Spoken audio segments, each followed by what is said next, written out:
देखिए, बड़ी दुर्भाग्यपूर्ण घटना है। क्षत्रियों की पगड़ी उसकी आन बान शान होती है। फिर कभी समाजवादी आ गई, कभी बसपा आ गई, तो किसी ने भी क्षत्रियों के साथ सम्मान का भाव नहीं प्रकट किया। और बीजेपी को जिसको राजपूत समाज ने अपना पार्टी माना, अपना वह हमारे माताओं बहन मजबूर होकर ये कहना पड़ा कि देखिए, आप हिंदू भाइयों तक सीमित क्यों हो रहे हैं? मुस्लिम भी हमारे भाई हैं। नमस्कार, आपकी आवाज देख रहे हैं आप सभी का स्वागत है हमारे चैनल आपकी आवाज में। मैं एकाग्र गुप्ता आज आपकी मुलाकात एक ऐसे शख्सियत से कराने जा रहा हूं जो राष्ट्रवादी जनलोक पार्टी के राष्ट्रीय संयोजक हैं। जी हाँ, हम बात कर रहे हैं शेर सिंह राणा की। शेर सिंह जी, आपका बहुत बहुत स्वागत है हमारे चैनल जी। बहुत बहुत धन्यवाद। लोकसभा चुनाव 2024 का माहौल इस समय काफी गर्म चल रहा है। राजपूतों का मुद्दा इस समय काफी उछाला जा रहा है। अभी हाल ही में क्षत्रियों की पगड़ी भी उछाली गई है। इस मुद्दे को किस तरह से? देखिए, बड़ी दुर्भाग्यपूर्ण घटना है। क्षत्रियों की पगड़ी उसकी आन बान शान होती है। तो किसी के समाज को नीचा दिखाने के लिए जो है उसकी पगड़ी को उछालना बहुत दुर्भाग्यपूर्ण है, बहुत दुख हो रहा है। और जिस प्रकार से गुजरात के अंदर कल राज शेखावत जी के साथ उनकी बेइज्जती करी गई जानबूझकर, तो दुर्भाग्यपूर्ण है। और राष्ट्रवादी जनलोक पार्टी राज शेखावत जी के साथ, महिपाल मकराना जी के साथ पूरी तरीके से खड़ी है।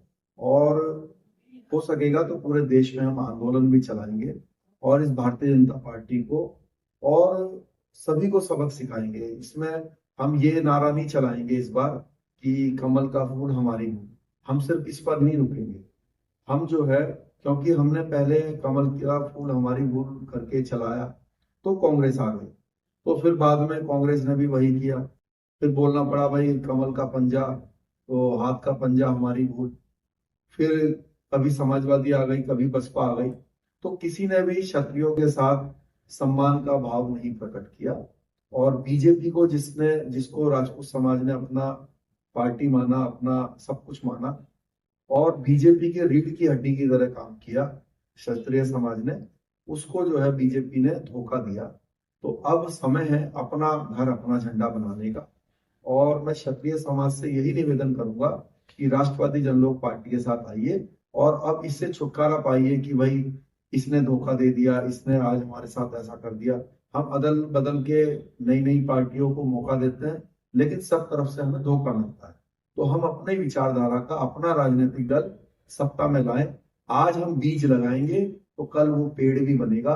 हमारे जो आने वाले भविष्य में जो बच्चे हैं उनके साथ कम से कम सम्मान का भाव होगा, उनके लिए कोई योजनाएं बनेंगी, उनको उनके अधिकार मिलेंगे। और आज 36 बिरादरी हमारी तरफ एक टक आंख से देख रही है कि कैसे क्षत्रिय समाज अपना झंडा लेकर चलता है। 36 बिरादरी को उनके अधिकारों की बात करके अपने साथ लेकर चलता है। हमारा नारा भी है।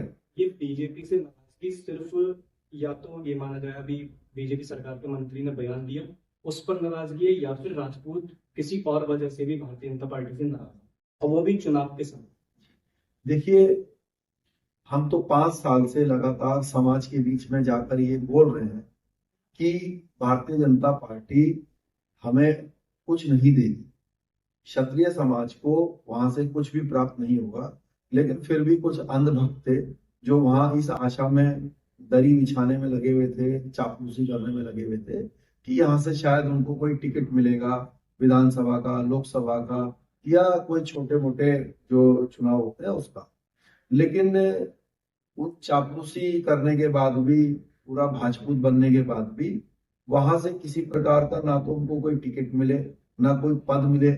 आज सरकार है, सरकार होने के बाद भी किसी तरह की कोई चीज प्राप्त नहीं हुई। ये तो है जो नेता गिरी करते हैं लोग। और जो समाज है, समाज के लिए भी कोई योजना या कोई लाभ नहीं मिला। तो आप आज के समय में जो समाज बीजेपी को बोल रहा है कि ये हमारी भूल थी, तो ये बात तो हम 5 साल पहले समझ गए थे। सिर्फ उस समय समाज हमारी बात सुन नहीं रहा था। जो हम 5 साल पहले बोल रहे थे आज वो ये बोल रहे हैं। लेकिन आज भी मेरी नजर में वो गलत बोल रहे हैं। उनको ये बोलना चाहिए हमारा घर हमारा झंडा, अपना घर अपना झंडा। क्योंकि सिर्फ इससे बात नहीं रुकेगी कि कमल का फूल हमारी। फिर जो है मान लीजिए समाजवादी या कांग्रेस आ जाएगी, तो फिर यही रोना पीटना मचेगा कि इसको तो गलत जिता दिया, क्योंकि वो कौन सा हमारे सगे हैं। तो इसलिए ये जो नाराजगी है हमारी तरफ से, नाराजगी नहीं है, ये एक समाज के भले के लिए एक विचार है। तो ये हमारे पहले आ गया, समाज के, क्षत्रिय समाज के अधिकतर लोगों के अब आ रहा है। अभी बीच में ये भाजपा भारतीय जनता पार्टी के मंत्री ने बयान दिया राजपूतों पर, उसके बाद राजपूत महिलाएं थी 5 जिन्होंने जौहर करने की धमकी दी। इसे आप इस तरह से देखते हैं कि जौहर पहले हुआ था, अब उन्होंने एक बार फिर उस जौहर को करने की धमकी दी, और वो भी भारतीय जनता पार्टी के मुकाबले के बाहर। देखिए, मैं खुद उन बहनों से मिलके आया हूँ। मैं अभी गुजरात से ही आया हूँ, 4 दिन से मैं वहीं पर था। वहां पर हमने कई कार्यक्रमों में लोगों के साथ मिलके उनका उत्साह बढ़ाया, और उन बहनों से भी मैं मिला। तो बड़े दुर्भाग्यपूर्ण घटना है कि लोकतंत्र के अंदर जो है हमारे माताओं बहनों को मजबूर होके ये कहना पड़ा कि हम जौहर कर लेंगे। हमें, हमारे जो बुजुर्ग हैं, उनको ये कहना पड़ा, उनको सड़कों पे आना पड़ा अपने अधिकारों के लिए, अपने सम्मान के लिए। तो ये सिर्फ घटना गुजरात तक सीमित नहीं है। इससे पहले एक करीब 8-10 महीने पहले ऐसी ही घटना हरियाणा की कैथल में भी हुई थी। उससे पहले जो है सहारनपुर में हुई थी। तो ये तो एक क्रम बन गया है। इसीलिए तब से हमने अपने समाज से ये बोला है, और मैं गुजरात में भी बोल के आया हूँ, क्या ये कोई पहली घटना नहीं है, और ये कोई आखिरी घटना भी नहीं है। ये तो होता ही रहेगा जब तक समाज बीजेपी को, दूसरे सभी राजनीतिक दलों को अपने से दूर करके अपनी पार्टी, अपने झंडे के रास्ते पर नहीं चलेगा। क्योंकि जिस दिन हमारी खुद की सत्ता आएगी, तो तब हमारे साथ ये अन्याय रुकेगा, और जो 36 बिरादरियां हैं उनके साथ भी हम कोई अन्याय नहीं होने देंगे। क्योंकि हमारा ये नारा है, न किसी का अधिकार छीनेंगे, न किसी को अपना अधिकार छीनने देंगे। और चाहे हमारी छतरनी बहनें हो जिन्होंने जौहर का प्रयास किया, लेकिन हमने उनको समझाया अब शायद ऐसी घटना नहीं होगी, क्योंकि जब तक उनके ये भाई हैं तो हम उनके लिए, न्याय के लिए लड़ेंगे, मरेंगे। और लोकतंत्र में जो सत्ता प्राप्ति का रास्ता होता है, उस रास्ते पर हम चल दिए हैं। अब तलवार चलाने की जरूरत नहीं है, अब जौहर करने की जरूरत नहीं है। अब सिर्फ आपको बटन दबाना सीखना है। अब कमल पर, साइकिल पर, हाथी पर, हाथ पर बटन दबाने की जगह अपने घर, अपना झंडा पर बटन दबाएं और अपने अधिकारों की रक्षा करें। अब देखिए, आप 36 बिरादरी की बात कर रहे हैं, लेकिन शेर सिंह राणा जो नाम है वो हिंदू समाज के लिए एक, हिंदू लोगों ने अपना आइडल माना, ठीक है, शेर सिंह राणा। लेकिन आप यहाँ पर एक बिरादरी की बात करें, तो इस पर हिंदू समाज मतलब कुछ नाराजगी भी हो सकती है हिंदू समाज को, या फिर और भी लोगों को। तो इस पर आप किस तरह से? देखिए, आप हिंदू भाइयों तक सीमित क्यों हो रहे हैं? मुस्लिम भी हमारे भाई हैं, और हम बात करते हैं राष्ट्र। मैंने हमेशा ये कहा है कि ना किसी का अधिकार छीनेंगे, ना किसी को अपना अधिकार छीनने देंगे। तो क्षत्रिय, क्योंकि हमारे पार्टी का कोर वोट बैंक है, लेकिन पार्टी में सभी लोग जो है पदाधिकारी हैं, उनके अधिकार इसमें सुरक्षित हैं। हमारे साथ मिलकर वो लोग चुनाव भी लड़ रहे हैं। तो ऐसा नहीं है कि सिर्फ क्षत्रियों का ही भला होगा राष्ट्रवादी जनलोक पार्टी के द्वारा।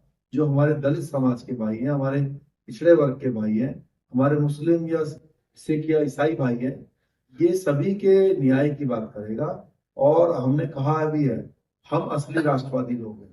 ये बीजेपी ने राष्ट्रवाद के नाम पर लोगों को छला है। हम असली राष्ट्रवादी लोग हैं, इसलिए हमारी पार्टी का भी नाम राष्ट्रवादी जनलोक पार्टी है। और हम अखंड भारत का निर्माण करेंगे अगर भारत की जनता हमारा साथ देती है। तो मेरा तो सभी से निवेदन है कि सब लोग आप हमारे सहयोग कीजिए, हमें मौका दीजिए। अभी हाल ही में एक खबर सामने आई थी जिसमें आपने हरिद्वार में कांग्रेस को सपोर्ट करने का बताया। देखिए, हमने वहां पर शर्तों के साथ उनको समर्थन दिया है। जी, आपने जो मांग पत्र वहां सौंपा था, मांग पत्र के साथ आपने उन्हें समर्थन देने का ऐलान किया, तो वो क्या मांगे हैं जो आप उनसे मांग रखी गई? जी, देखिए, राष्ट्रवादी जनलोक पार्टी कई वर्षों से उत्तराखंड के अंदर एक आंदोलन चला रही है। उत्तराखंड में एक कानून बना हुआ है, 70% रोजगार जो लोकल बच्चे हैं, जो उत्तराखंड के मूल निवासी है, उनको मिले। तो इसके लिए एक कानून बना हुआ है, लेकिन उस कानून को कोई भी जो वहां पे फैक्ट्रीज है वो उसको लागू नहीं करता है। तो हम लोगों ने कई बार सचिवालय का घेराव किया, डीएम कार्यालय का घेराव किया, और उसके एवज में हमारे पार्टी के पदाधिकारियों पे और मुझ पर खुद भी मुकदमे भी लगाए, पुलिस ने लाठीचार्ज भी किया। तो लेकिन समस्या का कोई सॉल्यूशन नहीं हुआ। तो हमने अभी जब लोकसभा चुनाव में ये फैसला किया, हमने हमारे पदाधिकारियों ने, कि हम लोग हरिद्वार लोकसभा से चुनाव या उत्तराखंड से चुनाव लोकसभा का नहीं लड़ेंगे। तो फिर बात ये हुई कि भाई किसको फिर समर्थन दिया जाए, वोटर तो वोट देगा। तो फिर हमने तीनों पार्टियों को, कांग्रेस को, बीजेपी को और बसपा को लेटर लिखा अपनी पार्टी की तरफ से कि ये जो मुद्दा है, जो भी इस पर हमारा समर्थन करेगा, हरिद्वार जिले के जितने भी बच्चे हैं उनको यहाँ पर फैक्ट्रियों में जो है नौकरियां दिलाएगा और 70% नौकरियों की पूर्ति है वो पूरा करेगा, तो उस पार्टी को हम अपना समर्थन देंगे। तो किसी की तरफ से कोई जवाब नहीं आया। सिर्फ जो वीरेंद्र रावत हैं कांग्रेस के प्रत्याशी, उनका हमें जवाब प्राप्त हुआ कि अगर मैं सांसद बनता हूं तो मैं हरिद्वार की सभी फैक्ट्रीज में 70% का जो लोकल बच्चों को नौकरी देने का प्रावधान है उसको लागू करा दूंगा। तो तब हमने, जब उन्होंने हमारी शर्त पर हामी भरी, तो फिर हमने उनको उस मांग पत्र के साथ अपना जो है जो वादा किया कि भाई हम आपको समर्थन पत्र उनको हमने दिया। और अब हम हमारे कार्यकर्ता हरिद्वार जिले में, हरिद्वार लोकसभा में कांग्रेस के वीरेंद्र रावत जी को वोट देंगे। उसके लिए हमने प्रोग्राम्स भी आयोजित किए हैं उनकी फेवर में। लेकिन ये सिर्फ हरिद्वार लोकसभा के लिए है, किसी दूसरे भाग में भारत के, क्योंकि खुद बहुत सारी सीटों पर हम खुद भी चुनाव लड़ रहे हैं, तो वहां पर हम कांग्रेस के अगेंस्ट भी चुनाव लड़ रहे हैं। और मैंने आपसे बताया अभी कि ना हमारी बीजेपी सगी है ना कांग्रेस सगी है। समाज को ये बात समझने की जरूरत है, जब हम शर्तों पे समर्थन देंगे तो समाज का लाभ होगा। जैसे हरिद्वार में हमने शर्त रखी तो कांग्रेस ने मानी, तो कांग्रेस को दे दिया, यानी पार्टी से की विचारधारा से लड़ेगा। हाँ, देखिए जो हमारी एक आइडियोलॉजी है, हमारा एक मैनिफेस्टो है जो समाज के फेवर का है। बहुत सारे मुद्दे हैं, जैसे राम मंदिर ट्रस्ट में कोई भी क्षत्रिय व्यक्ति नहीं रखा गया। तो अगर हम कल को हमारे कुछ सांसद जीत जाएं तो हम उस पार्टी को समर्थन देंगे, उन अपनी पार्टी के सांसदों का, जो ट्रस्ट में एक क्षत्रिय समाज के व्यक्ति को रखेगा। जैसे ईडब्ल्यूएस आरक्षण की समस्या है, ईडब्ल्यूएस में कुछ शर्तें ऐसी हैं जिससे कि समाज के अनेक बच्चों को लाभ नहीं मिल पाता है। उसमें जमीन की शर्त है और भी कुछ उसमें प्रॉब्लम्स है। तो जो पार्टी उसको दूर करेगी तो हम उसको अपनी पार्टी का समर्थन देंगे।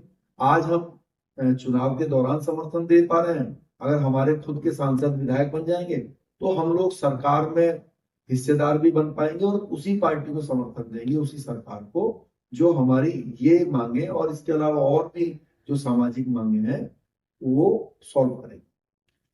गुजरात का जो मामला अभी गर्मा रहा है, उसमें राजपूतों का कहना है कि उन मंत्री का टिकट वापस लिया जाए। तो अभी तक भारतीय जनता पार्टी ने टिकट वापस नहीं लिया।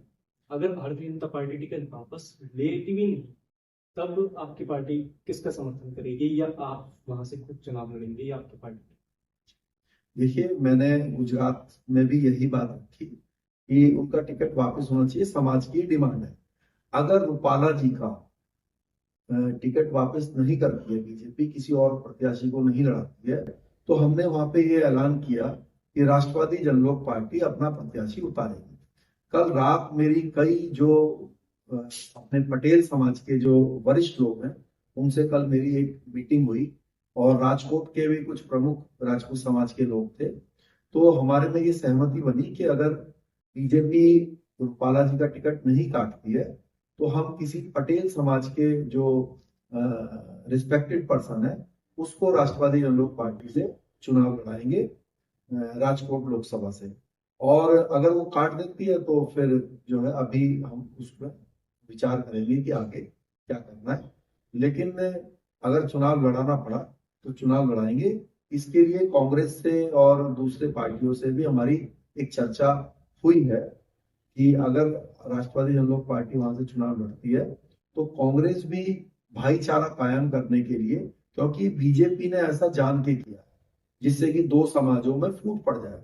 और बीजेपी ने राजपूत समाज को जानबूझकर दूसरे समाज का दुश्मन बनाने में लगी है। कहीं पर गुर्जर भाइयों से हमारा झगड़ा करा देती है, यानी कहीं आप जाट सीधा सीधा भाइयों से। आरोप लगा रहे हैं कि बिरादरीवाद, आपसी बिरादरियों में बीजेपी लड़वाने का कार्य। दुर्भाग्य यह है कि सिर्फ क्षत्रिय समाज को ही बीजेपी टारगेट करवाती है जानबूझकर। जैसे कि उत्तर प्रदेश और हरियाणा में गुर्जर भाइयों से हमारे षड्यंत्र करके बीजेपी ने रिश्ते खराब कराने का प्रयास किया। कहीं पर जाट भाइयों से रिश्ते खराब कराने का प्रयास किया। दलित भाइयों से भी हमारा रिश्ता खराब कराने की कोशिश करती रहती है। तो ये बीजेपी जान के ऐसा षड्यंत्र रचती है जिससे कि ये लोग क्षत्रिय समाज जो है वो बिल्कुल मिट्टी में मिल जाए, हर वर्ग इनसे छिड़ने लगे। लेकिन राष्ट्रवादी जनलोक पार्टी सबको साथ लेकर चलेगी, सबके सम्मान की रक्षा करेगी। और चाहे हमारे दलित भाई हो, पिछड़े समाज के लोग हो, हिंदू हो, मुस्लिम हो, सब हमारे भाई हैं। हम सबको लेकर चलेंगे जैसे हमारे पूर्वज लेके चलते थे, जैसे महाराणा प्रताप लेकर चलते थे। राष्ट्रवादी जनलोक पार्टी महाराणा प्रताप के रास्ते पर चलेगी, हकीम खान को भी अपना सेनापति बनाएगी और पूजा सोलंकी को भी अपना सेनापति बनाएगी, भामा शाह जी को भी अपना सेनापति बनाएगी। और इसीलिए रूपाला जी के खिलाफ पिछड़े समाज के या पटेल समाज के या एससी समाज के किसी व्यक्ति को चुनाव लड़ाने में भी गुरेज नहीं करेगी। तो दर्शकों, ये थे हमारे साथ शेर सिंह राणा जी, जिन्होंने अपनी बात को बेबाकी से हमारे चैनल पर रखा और उनका कहना है कि वो और उनकी पार्टी महाराणा प्रताप जी के रास्तों पर चली। देश और देश दुनिया से जुड़ी खबरों के लिए बने रहें आपकी आवाज के साथ।